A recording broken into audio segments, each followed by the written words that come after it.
Complot, je ne sais pas, c'est peut-être un grand mot, mais coup monté ou coup fourré, ça me paraît vraisemblable, ou en tout cas une affaire dont on fait un soufflet gigantesque et qui, dans quelques semaines, pourrait bien se terminer en eau de boudin, comme on dit familièrement. Mais le fait est qu'il est dans un sale pétrin, pour le moins qu'on puisse dire. Il est vrai que Dominique Strauss-Kahn est un homme, est un séducteur, invétéré, qu'il peut parfois être insistant hein, lorsqu'il veut séduire, mais je conclus que Dominique Strauss-Kahn n'est pas un violeur. J'étais amené à suivre Dominique Strauss-Kahn lorsqu'il était ministre des Finances et j'avais assisté à plusieurs, je dirais, plusieurs faits qui montraient qu'il n'était pas seulement un séducteur, mais qu'il était un séducteur lourd, qu'il avait des comportements à l'égard des femmes que je juge inappropriés et parfois des comportements qui étaient à la limite du harcèlement. On a tous croisé des journalistes français. Qu'est-ce que vous en savez? Est-ce que vous avez rencontré Dominique Strauss-Kahn? Non, écoutez, vous avez l'ensemble des journalistes féminines françaises qui ont pu croiser Dominique Strauss-Kahn. Il y en a plein des témoignages aujourd'hui dans les journaux français qui vous disent toutes quand même que ça fait des années qu'il y avait un moment que Dominique Strauss-Kahn avait tendance quand même à pousser le bouchon. Moi, je suis, comme beaucoup de socialistes ici en Suisse ou des amis socialistes français, j'étais persuadé qu'il exploserait en vol. À cause de l'argent, les affaires, il y a aussi d'autres affaires qui vont peut-être ressortir, hein. Et puis le train de vie et le sexe. Vous parlez d'affaires, vous parlez d'affaires qui vont ressortir, est-ce que vous me permettez de terminer? Vous ne connaissez pas ces choses-là. Oui, mais vous parlez de choses que vous ne connaissez pas. Vous trouvez vraiment que d'être un séducteur impénitent, c'est un empêchement pour être président de la République en France? Enfin, à l'exception du général de Gaulle, tous les autres, y compris Mitterrand, qui est votre modèle, tous les autres l'ont été.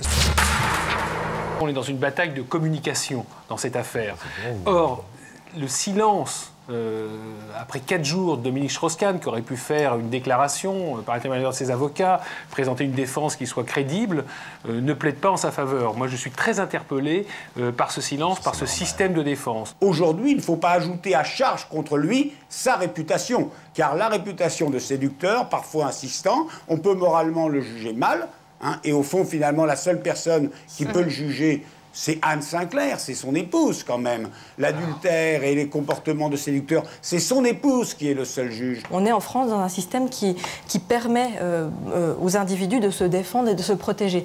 Et donc on voit là, dans les exemples qu'on a évoqués, effectivement une évolution du point de vue du politique, du dévoilement de la fille de Mitterrand jusqu'aux pratiques de Nicolas Sarkozy, qui a bien changé les choses en la matière.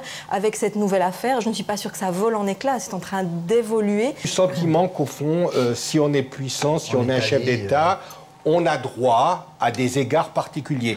Que fait M. Strauss-Kahn? Et encore une fois, je ne sais pas.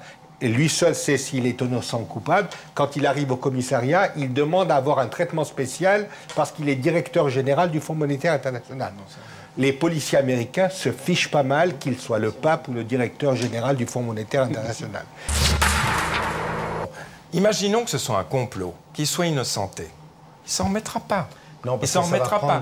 Dans l'inconscient collectif mondial, il est ce soir condamné. Alors peut-être qu'il a fait quelque chose de grave. Moi, je pense plutôt qu'il a fait quelque chose de grave. Hein. Bon, mais je n'en suis pas sûr. Qu'est-ce qui s'est passé dans cette chambre à coucher, monsieur Taubman? Attendez, ça, je n'y étais pas. Il aurait fallu être un peu plus prudent. Quand hier, j'entendais Jack Lang, ancien ministre de la Culture, expliquer « Oui, il n'y a quand même pas eu mort d'homme ». Vous vous rendez compte, on parle quand même d'un viol.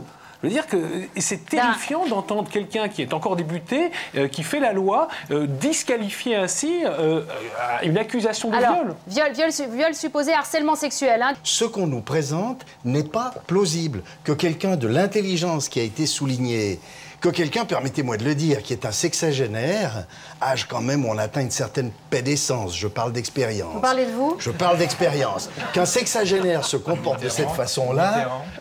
Oui, enfin, Mitterrand n'a jamais été un violeur. Manuel Turner n'est pas d'accord avec vous, il n'a pas encore 60 ans. Mais Mitterrand n'a jamais été un violeur. La question de savoir s'il est coupable ou innocent à ce stade, c'est une discussion qui ne mène à rien.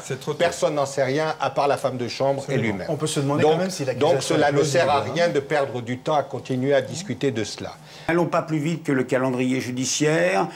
Attendons, là, cela ne fait que 4 jours. Alors, dans ce monde hyper médiatisé, chaque seconde, on apprend une nouvelle information, on répète la même information, mais 4 jours dans une procédure judiciaire, ce n'est pas beaucoup. Par rapport à l'image de la France, à l'échelle planétaire, ça n'a strictement aucune importance. Parce que l'image de la France ne joue aucun rôle sur le plan planétaire, c'est insignifiant. Mais vu de Suisse, c'est un certain intérêt. Non, c'est absolument insignifiant. Ça n'est même pas sur l'écran radar. Enfin, je me suis déjà trompé une fois, donc je persiste dans l'erreur, mais je ne vois pas qu'on puisse garder quelqu'un en détention plus longtemps sur la base d'accusations de ce genre. Alors maintenant, il y aura probablement des conditions, une assignation à résidence, le bracelet, tout ce que vous voulez, une très forte caution, mais je ne vois pas qu'il puisse rester à Rikers Island au-delà de vendredi, et c'est franchement quelque chose que je ne souhaite à personne. Je ne suis pas socialiste, vous le savez, je ne fais pas partie du fans club. Merci de me rendre cet hommage, mais je ne fais pas partie du fans club de Dominique Strauss-Kahn, mais il y a quand même des choses qu'il ne faut pas faire.